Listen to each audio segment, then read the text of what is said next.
हाय welcome back once again. आप हैं TWB Krishna के साथ। ये है मैथ मास्टर सीरीज जिसमें हम शेयर करते हैं आपके साथ क्लास 9 से 12 तक का मैथ। ठीक है, ये है क्लास 11th का NCERT exercise 8.2 question number 19। Chapter की बात करें तो सीक्वेंस एंड सीरीज है। चीजों को हलवा बना के हम पेश करेंगे, क्योंकि हलवा बना के पेश करना मेरी मजबूरी नहीं, मेरी चाहत है, ताकि जो बच्चे प्री प्लानिंग कर रहे होंगे मेडिकल जेई का क्लास 8 9 से ही चीजें उसे भी समझ में आनी चाहिए। और अगर आप क्लास 11th में है या किसी भी एग्जाम की तैयारी कर रहे हैं, सीक्वेंस एंड सीरीज आपका चैप्टर है तो डंके की चोट पे समझ में आएगा। कोई फर्क नहीं पड़ता इससे पहले तक आप मैथ में कितना चौपट थे, चौपट से चौपट बच्चों को भी समझ में आएगा, क्योंकि मैं हलवा बना के पेश करूंगा। क्वेश्चन पढ़ते हैं, बकेती करेंगे बीच में। अभी हम क्वेश्चन करते हैं। आइए क्वेश्चन समझते हैं क्या दिया हुआ है। Find the sum of the products of the corresponding terms of the sequence. ये एक सीक्वेंस दिया हुआ है और दूसरा सीक्वेंस ये दिया हुआ है। कह रहा है इन दोनों सीक्वेंस के corresponding टर्म से जो के प्रोडक्ट से जो सीक्वेंस बनेगा उसका सम निकालने के लिए। Sum of product of the corresponding terms of the sequence. इसके corresponding टर्म्स के प्रोडक्ट से कौन सा सीक्वेंस बनेगा, तो आइए हम पहले वो लिख लेते हैं। पहले दिया हुआ कौन कौन सा सीक्वेंस है। एक सीक्वेंस ये दिया हुआ है और ये दिया हुआ है। देखो ये दोनों सीक्वेंस किसमें है, जीपी में है। कैसे पता चला, जीपी में कोई सीक्वेंस है या नहीं, एक नया कॉन्सेप्ट हम ये सीख रहे हैं अभी। इस क्वेश्चन को भूल जाइए। कोई भी सीक्वेंस है दिया हुआ है, आपको चेक करना है कि वो जीपी में है या नहीं है। तो कैसे चेक करेंगे, कम से कम दो पेयर ऑफ कंजिक्यूटिव टर्म लेते हैं। कंजिक्यूटिव टर्म मतलब दो लगातार पद का जोड़ा, पेयर ऑफ कंजिक्यूटिव। तो पहले हमने पहला दूसरा पद का एक जोड़ा बना लिया और फिर यहाँ पे दूसरा तीसरा पद का एक जोड़ा बना लिया, सॉरी तीसरा चौथा पद का एक जोड़ा बना लिया। कोई चाहे तो दूसरा तीसरा पद का एक जोड़ा बना ले। और फिर क्या करते हैं हम इसमें कॉमन रेशियो निकालते हैं। कैसे निकालते हैं, जो हमने पेयर बनाया उसमें आगे वाले टर्म में जस्ट पीछे वाले टर्म से डिवाइड करते हैं। तो यहाँ पे अगर हम इससे निकालेंगे आर का वैल्यू, जिसको हम कॉमन रेशियो का आर से डिनोट करते हैं, तो आगे वाले टर्म इस पेयर में आगे वाला टर्म में डिवाइड करेंगे जस्ट पीछे वाला टर्म। पीछे वाला क्या है 2, तो कितना आया 2 2 जा 4 2। सेम चीज हम जो अगला पेयर ऑफ कंजिक्यूटिव टर्म लिया उसमें भी करेंगे। तो यहाँ भी जो आर का वैल्यू होगा वो क्या होगा, आगे वाले में जस्ट पीछे वाले से डिवाइड करेंगे, तो 16 में डिवाइड करेंगे 8 से, तो 8 2 जा 16। तो आर का वैल्यू हमने दो अलग अलग पेयर ऑफ कंजिक्यूटिव टर्म के लिए निकाला तो सेम आ रहा है 2। तो इसका मतलब ये जो सीक्वेंस है ये जीपी में होगा, है ना। सेम यहाँ भी आप करके देख सकते हैं, हालांकि ये भी जीपी में है, देखने से पता लग रहा है। अगर आपको पता नहीं लग रहा है तो यहाँ आप पेयर बनाइए, एक पेयर ये बना लिया। कोई कहेगा हम यहाँ पे तीसरा चौथा का नहीं बनाएंगे, दूसरा तीसरा का बनाएंगे पेयर। हाँ, लेकिन जिसका भी बनाइए वो लगातार पद होना चाहिए, लगातार पद का जोड़ा, है ना। तो ये दोनों लगातार पद है, पहला दूसरा, ये दूसरा तीसरा भी लगातार है। तो हम क्या करेंगे, यहाँ पे आर निकाल के देखते हैं। यहाँ पे आर का वैल्यू क्या हो जाएगा, यहाँ पे हम R1 मान लेते हैं ना, कॉमन रेशियो इस जीपी का।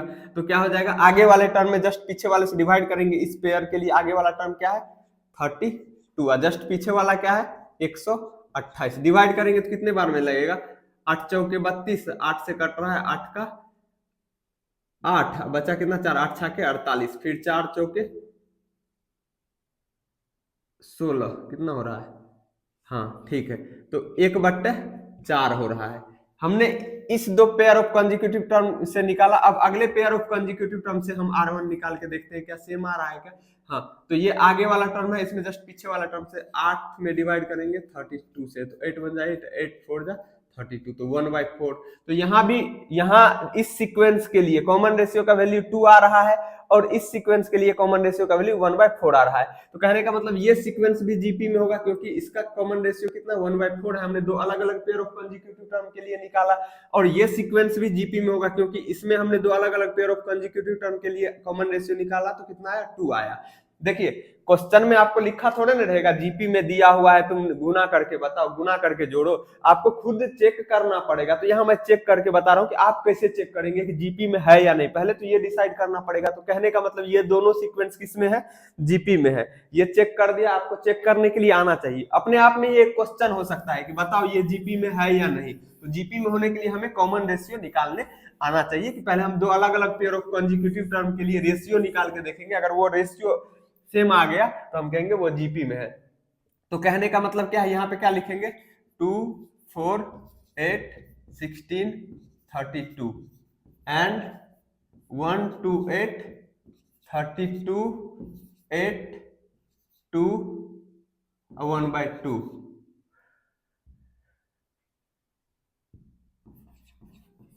both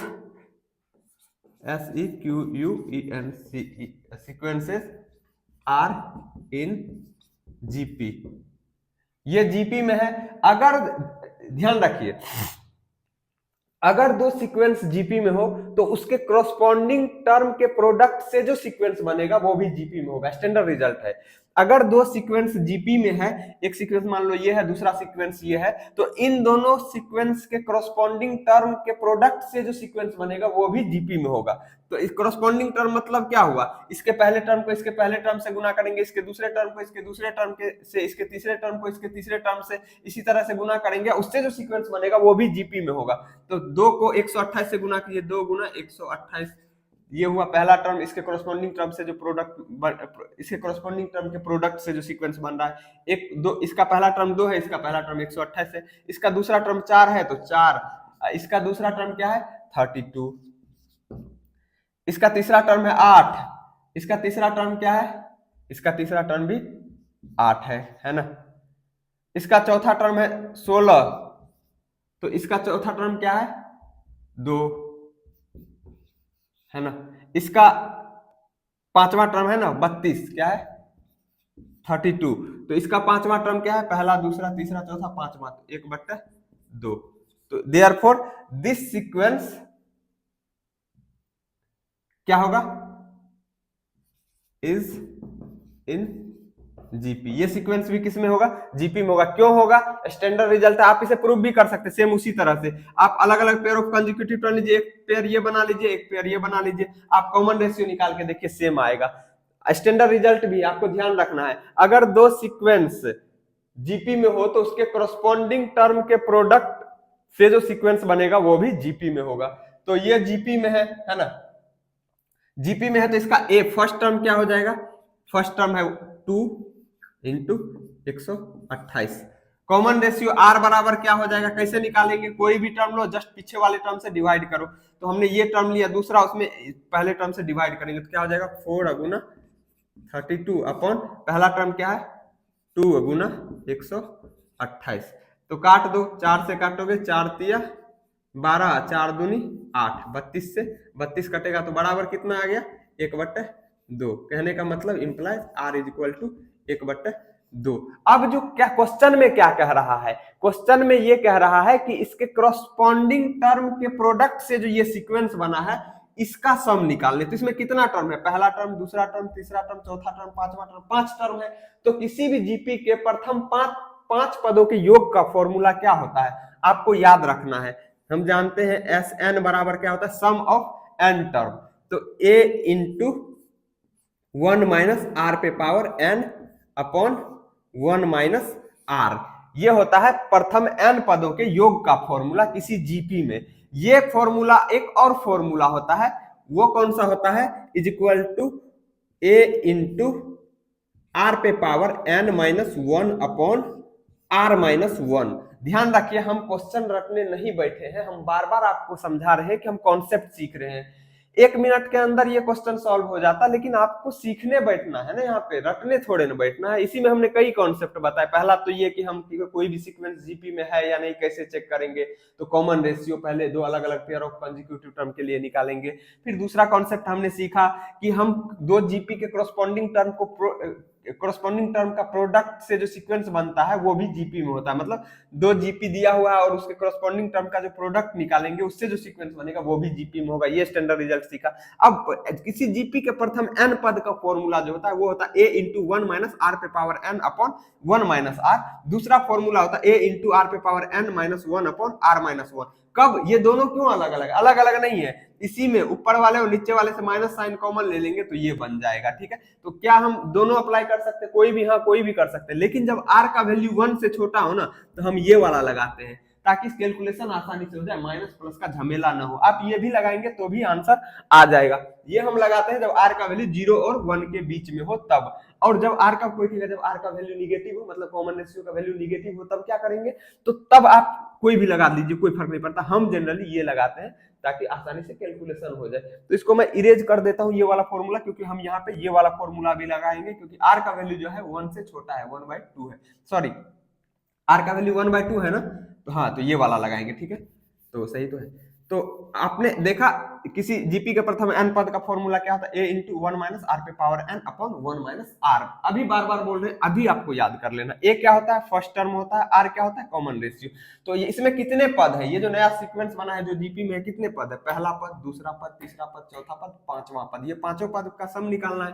तो n के जगह पे 5 आ जाएगा, तो s5 बराबर क्या हो जाएगा, a का वैल्यू कितना है, 2 गुना 128, ये a का वैल्यू है, फिर 1 माइनस आर पे पावर n, तो आर का वैल्यू कितना है, 1/2 पे पावर n का वैल्यू कितना है, n क्या होगा, n यहाँ पे प्रथम 5 पदों का योग निकालना है, तो n के जगह पे 5 आया, तो यहाँ भी 5 लिख दीजिए। इस ब्रैकेट को हम बड़ी ब्रैकेट कर देते हैं, क्योंकि हमने अंदर ये लिख रखा है, छोटी ब्रैकेट लगा दिया। अब अपॉन 1 माइनस आर, तो 1 माइनस आर का वैल्यू कितना है, 1/2। अब इसको सिंप्लीफाई कर देंगे, तो सिंप्लीफाई करेंगे, तो यहाँ पे मैं सिंप्लीफाई करता हूँ, कितना हो जाएगा, इसको सिंप्लीफाई कीजिए, 1 माइनस 1/2, इसको सिंप्लीफाई करेंगे तो क्या हो जाएगा, 2 इसके साथ गुना होगा, 2 में से 1 जाएगा 1, तो 1/2, ऊपर सिंप्लीफाई करेंगे तो क्या आ जाएगा, 2 गुना 128, ब्रैकेट में 1 माइनस 1/2 पे पावर 5 है, तो 1/2 पे पावर 5, 1 पे पावर 5 का मतलब 1 ही होगा, 2 पे पावर 5 होगा, तो 2 को 5 बार गुना करेंगे तो कितना हो जाएगा, 32 हो जाएगा। ऐसे 1/2 पे पावर 5 है, तो इसको ऐसे लिख सकते हैं, 1 पे पावर 5 अपॉन 2 पे पावर 5, है ना। तो 1 को 5 बार गुना करेंगे तो 5 ही होगा, 2 को 5 बार गुना करेंगे तो क्या हो जाएगा, 2 गुना 2 गुना 2 गुना 2 गुना 2, करके बता रहा हूँ, डायरेक्ट मैं 32 लिख सकता हूँ, 2 दूनी 4, 4 दूनी 8, 8 दूनी 16, 16 दूनी 32, तो यहाँ पे आ जाएगा 1/32। नीचे क्या हो जाएगा, नीचे हो जाएगा, इसको सिंप्लीफाई करेंगे तो 2 को 1 से गुना करेंगे 2, 2 में से 1 जाएगा 1, 1/2, 1/2।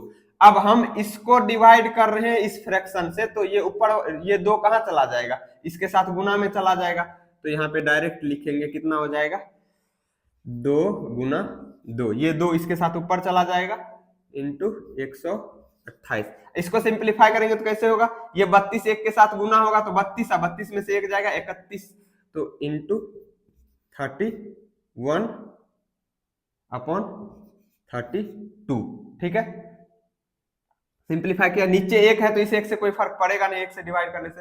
अब इसको काटिए तो कितने बार में कटेगा, 32 से 128 कटेगा 4 बार में, 2 दूनी 4 और 4 चौके 16, तो बराबर कितना हो जाएगा, इसलिए S5 निकालना है ना, S5 इज इक्वल टू 2 दूनी 4 और 4 चौके 16, तो 16 गुना 32, 16 को 32 से गुना कीजिए तो कितना हो जाएगा, गुना करके ही बता रहा हूँ, 32 गुना 16, 16 दूनी 32, कुछ गड़बड़ हो रहा है क्या, 31 है ना, सॉरी यहाँ पे 32 कहाँ है, ये 31 है ना, तो 31 से 16 को मल्टीप्लाई करेंगे, 16 1 16 का 6 कैरी 1, 16 3 जा 48, 48 में 1 जोड़ेंगे तो 49, 496, 496, यही आपका आंसर हो जाएगा। समझ में आया। तो इस जीपी के प्रथम जो हम कॉरस्पॉन्डिंग टर्म के प्रोडक्ट से जो सीक्वेंस बना, उस सीक्वेंस का जो सम है, सीक्वेंस में टोटल टर्म ही 5 है, तो 5 टर्म का सम कितना आ गया, ये 496। उम्मीद करता हूं आपको सॉल्यूशन समझ में आया होगा। अगर आप चैनल पे नए हैं तो हम डेली आपके साथ मिलते हैं शाम के 5:30 बजे मैथ मास्टर सीरीज के साथ, जहां हम आपके साथ शेयर करते हैं क्लास 9 से 12 तक का मैथ। किस किस को बेनिफिट होगा उससे, जो प्री प्लानिंग कर रहे होंगे मेडिकल इंजीनियरिंग का वो, या फिर जो क्लास 9 से 12 के बीच का स्टूडेंट होंगे वो। सुबह 7 बजे हम आपके साथ मिलते हैं कॉम्पिटिटिव सीरीज के साथ, जिसमें हम आपके साथ कॉम्पिटिटिव मैथ शेयर करते हैं, कम से कम लैंग्वेज लिखते हैं, कम से कम टाइम में क्वेश्चन को कैसे हवा में उड़ाएं ये देखते हैं हम वहां पे। और वहां पे हम banking, railway, SSC, UPSC, state, PCS, जिस भी एग्जाम में मैथ आपका सिलेबस है तो वो मैथ हम आपके साथ शेयर करते हैं। अगर आप चैनल पे नए हैं तो चैनल को सब्सक्राइब करके बेल आइकन को दबा दीजिए। फिर मिलेंगे अगले वीडियो में। Until then take care, see you, bye.